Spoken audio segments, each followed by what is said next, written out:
लोकसभा सार्वत्रिक निवडणुका April May मध्ये होणार। मुख्य निवडणूक आयुक्त श्रीकांत देशपांडे यांनी घेतला लोकसभा निवडणुकीचा आढावा।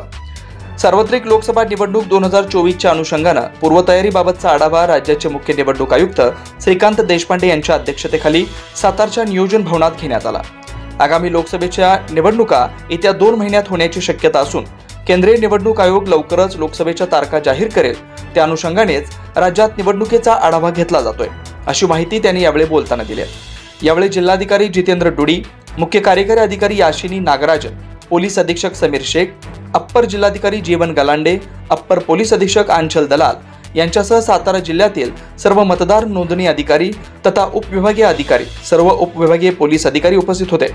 लोकसभा निवडणुकीच्या अनुषंगाने मतदान केंद्रांची व्यवस्था, मनुष्यबळ व्यवस्था, मतदार नोंदणी, कायदा व सुव्यवस्था, प्रतिबंधात्मक कारवाई, दाखल गुन्हे इत्यादी बाबत सविस्तर सादरीकरण करण्यात आलं। या सादरीकरणाच्या वेळी अप्पर सचिव तथा मुख्य निवडणूक अधिकारी महाराष्ट्र राज्य यांनी सातारा जिल्ह्यातील निवडणूक पूर्वतयारी व कायदा व सुव्यवस्था याबाबत समग्र व वस्तुस्थितीजन्य आढावा घेत ज्या बाबी निदर्शनास आल्या त्या मुद्द्यांवर जाणीवपूर्वक लक्ष देऊन कारवाई करणे आवश्यक आहे, अशा सूचना केल्या। एप्रिल मागच्या इलेक्शनमध्ये सुद्धा एप्रिलमध्येच आपल्या लोकसभेचे इलेक्शन झाले होते।